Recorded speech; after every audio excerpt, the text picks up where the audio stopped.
From Interior Alaska's most trusted news source, this is the Fbx Evening News Weekend Edition.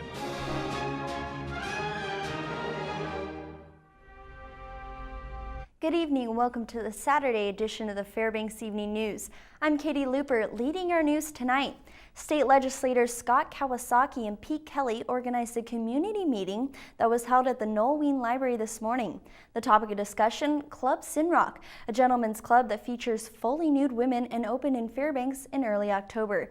News Center 11's Jamie Schwartzwald has more. 40 people packed the library conference room to discuss Club Sinrock, the newest gentlemen's club in town. The club is located on the former site of the Klondike Inn on Rewalk Drive. The meeting was attended by residents and nearby business owners who are opposed to the club's presence in the neighborhood. Members of the Fairbanks City Council, Borough Assembly, and Borough Planning Commission also attended the meeting. As I went door to door in the neighborhood, knew this was going to be an issue. The best way, I thought, was to get all the stakeholders together. It's a question of morality versus legality, as the club is fully legal to operate as it stands. The club is zoned as a restaurant with live entertainment. It does not serve alcohol and would be grandfathered in from any future zoning laws. Assembly Presiding Officer Carl Castle says the borough needs to redefine what it views as an adult entertainment facility through a change in municipal code. I think it's completely appropriate that we do so. Our existing code has some holes in it. It has some legal questions involved associated with this, so we need to clean up what we have. Club owner Tim Lyons felt it was important to attend this morning's meeting. We had to put a face on what this business was really about and who we are. Lyons says he did not expect this level of pushback from the Fairbanks community. He owns similar clubs in Anchorage and in the Seattle area. He claims he wants to work with residents and be a good neighbor. Lyons has agreed to remove some signage that has been viewed offensive by nearby residents. It was never our intention to offend anybody. That bothers me that there's kids that they're seeing that and parents that are concerned. So I knew right away that I was going to change that sign. Jamie Schwartzwald, News Center 11.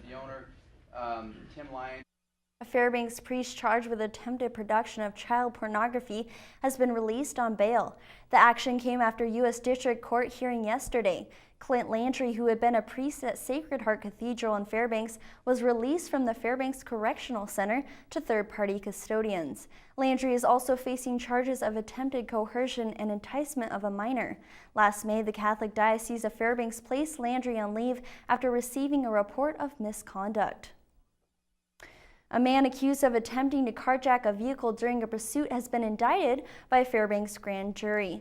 28-year-old Michael Jumper is facing 8 charges, including failure to stop, attempted vehicle theft, and 4th-degree assault. Authorities say Jumper was found at the Safeway in North Pole asleep in his vehicle after patrons called in to report a suspicious person.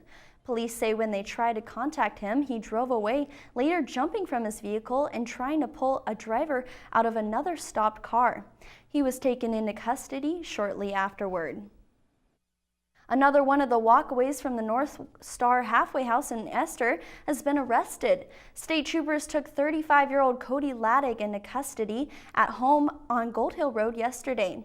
He had been furloughed to the halfway house from the jail and was supposed to stay at the minimum security facility in June. He reportedly left the center without permission on October 16th. In a plea deal, he had pleaded guilty to the count of burglary, resulting in several other charges being dropped. A U.S. Army soldiers in Alaska cope with the impacts of more than a dozen years of combat operations abroad. Senator Lisa Murkowski is asking the Secretary of the Army to rethink regulations that are keeping Alaskan-trained substance abuse counselors from providing therapy to returning soldiers. Presently, the criteria for being hired by the U.S. Army as an Army substance abuse counselor includes accreditation from a Council for Accreditation. Alaska doesn't have an institution with the needed credentials, so there are no qualified counselors at Fort Wainwright. A spokesman for the Senator Murkowski says she wants that changed. What Senator Murkowski is worried about is the fact that we have Alaskan-trained, Alaskan-educated specialists for substance abuse counseling who are being turned away and kept from counseling and serving these veterans, not because of a lack of information or a lack of knowledge, but because their paperwork doesn't jibe with the lower 48. We'll have more when the weekend's only televised newscast returns. Stay with us. Welcome back. This weekend has had many interior residents busy with the many Halloween festivities and events.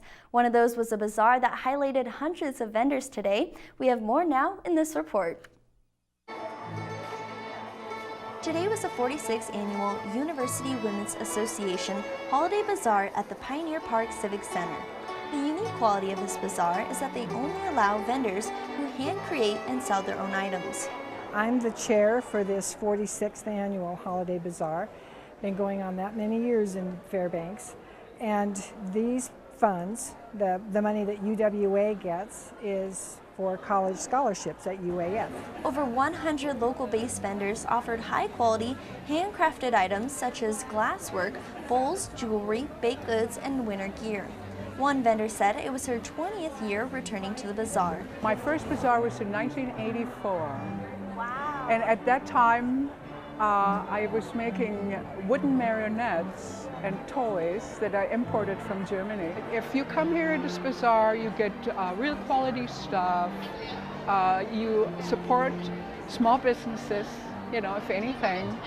And I think it's a great event for Fairbanks. I'm always looking forward to it as a vendor or as a buyer. Another vendor who came was Amber Brubaker, a long-term attendee and a first-time vendor. It is my first time working the event, but when I was a student or whenever I would visit, I'd always come because it's like one of my favorite shows. I think the Women's Association does a really good job of organizing, and you can tell it's got a different flavor than a lot of the other bazaars, so it's fun. For many cruisers today, the Holiday Bazaar was a one-stop shop for all their Christmas gifts and sweet tooth cravings. I always look forward to coming to here, get Christmas presents. It's a great opportunity to pick up gifts.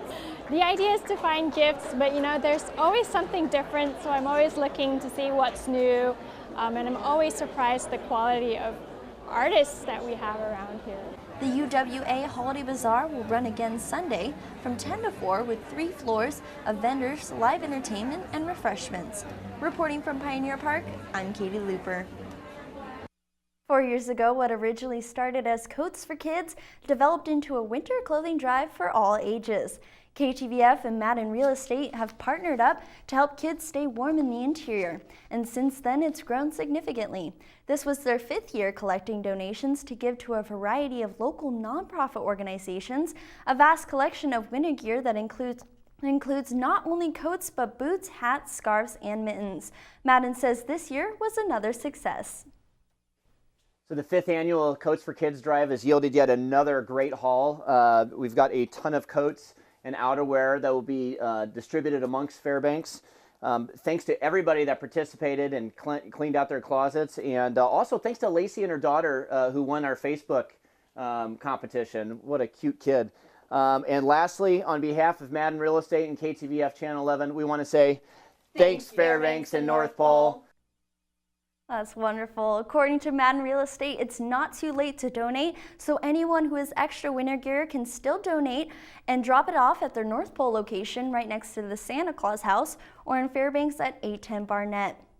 But now we continue with our weekly series on the 21 agencies of the United Way of the Tanana Valley. Tonight our spotlight focuses on the Breast Cancer Detection Center. Here's Mike Schultz. The Breast Cancer Detection Center, or BCDC, has been in the Fairbanks area since 1976. Their goal is providing mammograms to women regardless of their ability to pay. They also strive to make the experience one that will endear women to continue to have mammograms the rest of their lives. Odette Butler has been the executive director for the BCDC for the past 8 years, and she says the United Way plays a major role in the success of their agency. It's a really stringent process when you go through wanting to get approved as a member agency, and to finally have them approve us and just be able to say that we are a United Way member agency. To me, it's more that stamp of approval that we were going for, to show people who donate to us that we've been through the grind and we are a member agency, and we're really proud of that. What is it that makes Odette most proud of the accomplishments of the Breast Cancer Detection Center? I think we've had a big impact. People know who we are. People know that they can come here and get a mammogram and have a service that's really comfortable. And Our fundraising has been better because people have that understanding of us, and I think people know that their money's put to good use. In her 8 years, what is it that has given her the most fulfillment and reward at BCDC? Our surveys have always, their responses have always been really positive. They've always mentioned that our staff is very professional, that their experience has been really good, and that they will be getting their mammogram next year. And that to me is the biggest benefit, the biggest thing I like to see, because that's our mission. The campaign continues until early next year. Remember, all donations stay within the community. Mike Schultz reporting. Austin Buchanan is coming up next with all your local sports action. Stay tuned. Welcome, Interior Alaska, to our Saturday Sportscast. Hope you had a great Halloween. Austin Buchanan here. Time to take a look at some sports. I promise it's not scary, so let's take a look. Let's start off with some hockey action. Last night, the Ice Dogs matched up against the Wilderness of Minnesota. Joe Cook was there and has the recap. Took the ice to take on the visiting Minnesota Wilderness. The Wilderness were lost early on, committing penalties, and Fairbanks would make them pay. Rainer Goroyski's power play goal, his 5th tally of the year, broke the 0-0 tie. Ethan Samos and Jacob Streetsburg with the assist on that play, and that will continue into the second period. 3 goals were scored in the first 5 minutes of the second. Todd Burgess with the pretty goal after the nice assist from Jacob Hetz. Falling down, gets the puck to Burgess, who finishes it. 2-0 lead for Fairbanks. Less than 2 minutes later, Yannick Fidel turns defense into offense and converts the mini breakaway for the unassisted goal. 3-0 Ice Dogs. But the Wilderness would answer quickly. Just 19 seconds later, Breck Halakali scores to make it a 3-1 game. And it looked as if the Ice Dogs would close this one out. Uneventful third period until the final 2 minutes of the game. Darian Romanko, he scored for the Wilderness to make it 3-2 with 1:36 left. And then with the extra attacker, 22 seconds left, Romanko scores again, and the Wilderness would force overtime. Bizarre ending on Halloween night. Overtime would go scoreless thanks to some big saves from Patrick Munson, so we will go to a shootout. The Wilderness had a quick 2-0 lead, but Fairbanks would rally. Todd Burgess, he would score to keep the shootout alive. After another failed attempt from the Wilderness, Chandler Madry, and Madry would tie it up in the shootout. Romanko, the clutch man for Minnesota, he would miss on his attempt, and that opened the door. Ethan Somoza comes down for the Ice Dogs, and he puts it home. This game is over. The Ice Dogs win 4-3 in the shootout on Halloween night. I've been practicing that move in shootouts over the week. I mean, just one hard move and then low blocker. I mean, it's been working, so it's good. We weren't prepared. They came out hard in the third, and we just thought we already had the win, but we didn't. We had to work hard, but we ended up getting it. We have to be a lot stronger defensively, and we can't take them lightly, and we have to come out in the third strong next game. Wow, what a game. Well, last night, the Alaska Nanooks were on the road inside the Sanford Center. And Minnesota, the Nooks, who are 5-2 this season, taking on Bemidji State to open up the Western Collegiate Hockey play. Let's recap. Beavers started the game strong, taking the early lead over the Nooks in the opening 4 minutes of the game when Matt Prepeves hit one past Davis Jones to give the Beavers the lead. Nanooks didn't let that score hold them back with 11 minutes left to play in the first. Tyler Morley and Colton Pareko on the assist for Nolan Kaiser scored to bring the game to a tie. Starting the second half, tied 1-1, the Beavers still going ice strong as they increased their lead in the third with Charlie O'Connor's shorthanded goal with about 7 minutes left to play. Philip Marenko and O'Connor would tally the game's last 2 goals to take the victory 6-1 over the Nooks. And the Nanooks were 0-7 with the man advantage. Alaska is now 3-34 on the power play. They'll be on the road home after tonight's rematch as they get ready for a 2-game series against Bowling Green November 7th and 8th at the Carlson Center. It's now time to see the results for the Wendy's High School Heisman. These local student athletes are seniors who have a grade point average of a B 3.0 or higher. These students are judged by Division of Scholarship America, which is the nation's largest designer and manager of education assistance and recognition programs. That division evaluates applicants and determines school winners. After state winners are selected, a panel of judges carefully reviews the nominations and votes on national finalists and winners.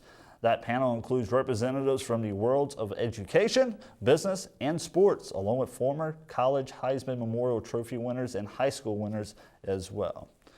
Well, the prep hockey season got underway this afternoon at the Big Dipper Ice Arena with the 2014 High School Hockey Jamboree.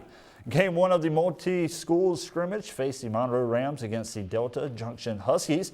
The Rams will get a 2-1 win on a goal with under 2 minutes remaining. The Lathrop Malamutes and Hutchinson Hawks played a scoreless tie before Lathrop took on Monroe, and it was Cameron Walker finding the net to put the Malamutes on top. The scrimmage serves as a final tune-up for the student athletes of prep hockey before the season kicks off Tuesday night with the North Pole Patriots hosting Monroe at the Polar Ice Center.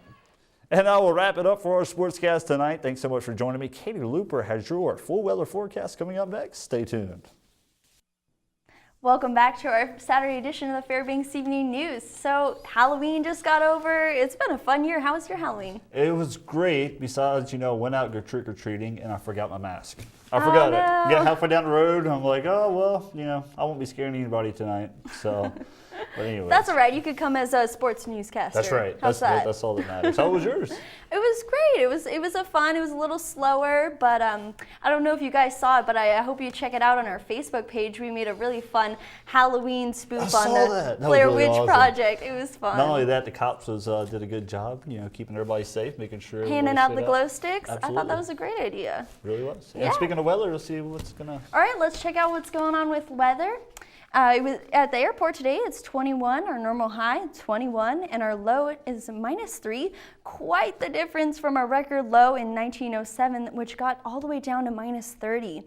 But our record high for today was 46 degrees in 1970. All right, now our sun rose at 9:40 this morning, and it set at 4:26 this afternoon. It's no longer the evening.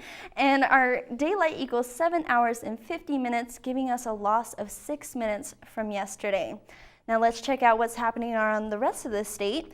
Rain showers for Juneau and Ketchikan, and the temperatures in the mid-40s. As for Kodiak, rain showers for them around 40. Anchorage Bowl, 33 degrees with partly sunny skies. Snow showers in Cold Bay around 37. As for our Denali Park, Bethel, Nome area, partly sunny to sunny skies, temperatures there in the mid-20s. A little chillier in Barrow, around a mere 22 degrees. And for Fort Yukon, 9 degrees. Fairbanks, a little warmer, around 18. Now, as for our lower 48, we can expect rain showers in Seattle at 52. San Francisco, Las Vegas are in the mid-60s. Starting to get a little cooler down there in our southwest. 83 for Phoenix, no longer in our 90s. As for Salt Lake and Denver, low 70s, around 72. Minneapolis, Chicago area is having low 40s with partly sunny skies. As moving down for our Deep South area, New Orleans at 61, Miami 78 degrees, real nice and warm there.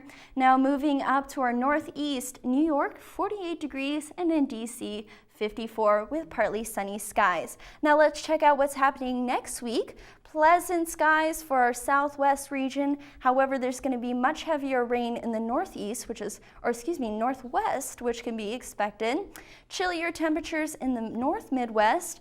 A little bit of snow all the way up there north towards Canada. Showers in our Chicago area and Minneapolis. But milder temperatures are moving east and making it real nice for them in Miami. And cooler temperatures there in our northeast. Now back in Alaska, starting with the North Slope, mostly sunny skies in Nome and Fort Yukon, cloudy with flurries in Barrow. Chillier at Barrow at 12 degrees, Fort Yukon 8 degrees, and Nome 22. Now for the interior, mostly cloudy skies in Fairbanks, Healy, and Delta Junction, and temperatures in the mid-teens, Fairbanks at 15, Delta and Healy at 16 degrees. Moving southeast, showers across the region, thunderstorms in Ketchikan, and temperatures in the mid-40s. Now moving west to our southwest region, rain throughout the region, 14 degrees in Bethel, and low 40s for Cold Bay and Kodiak. Now lastly, for our south central area, increasing clouds for Anchorage, scattered snow showers for Valdez and Homer. 35 degrees in Anchorage, 37 in Valdez, and 40 in Homer. Now for tonight's forecast, just 3 degrees, but partly cloudy and continued cooler temps. Hopefully that clouds will keep in our heat a little bit more. And for tomorrow, not much better, but 15 degrees and mostly cloudy skies.